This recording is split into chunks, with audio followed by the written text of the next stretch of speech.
નમસ્કાર દર્શક મિત્રો, સત્યનો અવાજ ન્યૂઝ ચેનલમાં આપ દર્શક મિત્રોને હાર્દિક સ્વાગત છે। ઉમરગામ તાલુકાના વલવાડા દમણગંગા બ્રિજના બાજુમાં મહાલક્ષ્મી માતાજીના મંદિરનો રસ્તો હાઈવે નંબર 48ના માર્જિંગમાંથી બિલ્ડર દ્વારા આપવાનું જણાવવામાં આવ્યું હતું, જેને લઈ આસપાસના ગામો એકલારા, વલવાડા, મોહનગામ, નાહુલી વગેરે ગ્રામજનો દ્વારા આજરોજ મીટિંગનું આયોજન કરવામાં આવ્યું હતું, જેમાં ગ્રામજનો દ્વારા રસ્તાઓને લઈ ઉગ્ર વિરોધ કરવામાં આવ્યો હતો। હાઈવે નંબર 48ના માર્જિંગમાં છોડીને રસ્તાની માંગણી કરવામાં આવી હતી, જેમાં તારીખ 7 રવિવારના રોજ રસ્તાના સમસ્યાને લઈ ગ્રામજનો દ્વારા મીટિંગનું આયોજન કરવામાં આવ્યું। જુઓ રિપોર્ટ, મંદિરના સેવકે શું કહ્યું।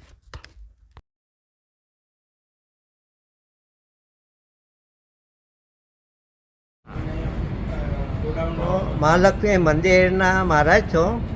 લગભગ આ જંગલ હતો, અહીંયા માતાજી જંગલમાં પડેલા હતા, ત્યારે માતાજીની કાંઈ કૃપા છે, અમારા નસીબ હતો તો અમે આવ્યા ને 1 વર્ષ અહીંયા જગ્યા સાફ કરતા અમને થયો। ઝાડી જંગલ હતી ને 4 લોકોની વસ્તી હતી ને ત્યાં મંદિર કોઈ બને એક નાનું સડકો હતો, મંદિરના માટી બી ગબડી રહેતી, કોઈએ કંઈ કર્યું નહીં। આજે માતાજીની કૃપા છે, અમે આવીને જગ્યા સાફ સફાઈ કરી અને લગભગ 2-3 વર્ષ નીકળી ગયા। તો 1995થી અમે 5 વર્ષ તો અમારે સાફ સફાઈમાં નીકળી ગયા। પછી સારા માણસને લઈને અમે ભૂમિપૂજન કરાવ્યું। ભૂમિપૂજન કરાવ્યા પછી અમે અમારી પાછળ થોડીક સગવડ રાખેલી હતી, તો થોડું અમે ચાલુ કર્યું। પછી ગામ લોકો આમ તેમ અથવા કોઈ રીત આપી એમ કરીને માતાજીએ અમને આખું મંદિર પૂરું કરાવ્યું।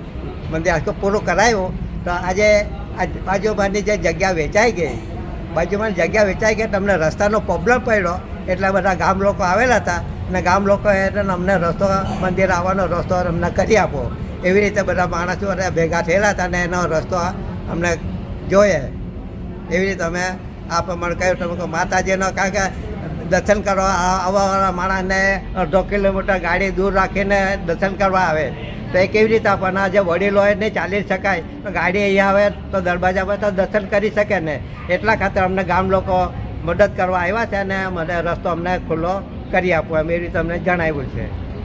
આ જગ્યા રોયલ ઇન્ડસ્ટ્રીઝ ના માલિકે આ જગ્યા લીધેલી છે અને એ લોકોએ કહ્યું બધું ઘણું કહ્યું કે અમને રોડ બનાવી આપે, પછી રસ્તો બનાવી આપે, બગીચો બનાવી આપે, જે નદીની ખાંચો હતો દિવાલ બનાવી આપે, પણ આજ સુધી એ લોકોએ રૂપિયાનું કંઈ કર્યું નથી, એટલે અમને બહુ તકલીફ થઈ, એટલે અમને ગામ લોકોને જણાવવું પડ્યું।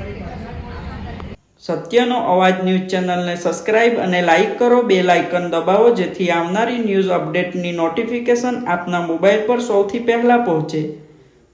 તમારા આસપાસની ઘટતી ઘટનાના સમાચારો આપવા સ્ક્રીન પર આપેલા નંબર ઉપર સંપર્ક કરો।